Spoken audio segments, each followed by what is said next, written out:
Japanese defense minister's visit to a controversial Tokyo shrine that honors the war dead, including Class A war criminals, is fueling anger in the Northeast Asian region.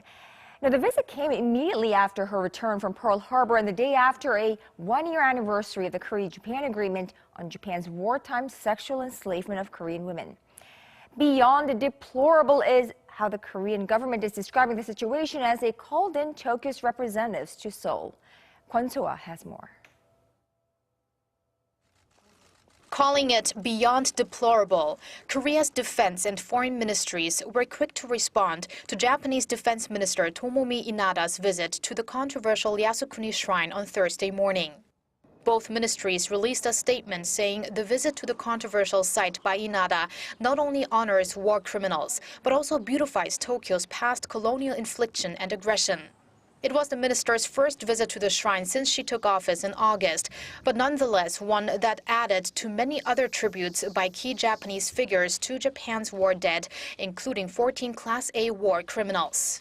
According to Korea's government, the visit was made in spite of Seoul's emphasis on the need for future-oriented Korea-Japan relations that are based on an honest view of history. The government once again makes clear that Japan could recover trust from its neighbors and the international society only when its leaders face up to history correctly and carry their self-examination and sincere repentance into action. Lodging a protest to Inada's visit, Seoul's defense ministry summoned Hideaki Takahashi, the Japanese military attaché in Seoul, in the afternoon.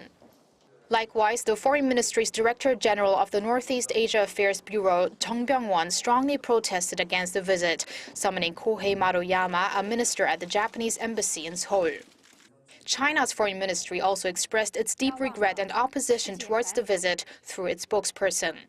The visit took place just 2 days after Prime Minister Shinzo Abe's highly symbolic visit to Pearl Harbor in the U.S., and just 1 day after the first anniversary of the Seoul-Tokyo landmark agreement on Japan's wartime sexual enslavement of Korean women.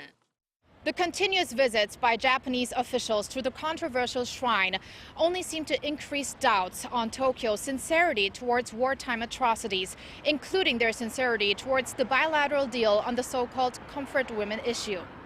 South Korea's foreign ministry says that's why these acts are even more, quote, retrogressive. Kwon Soa, Arirang News.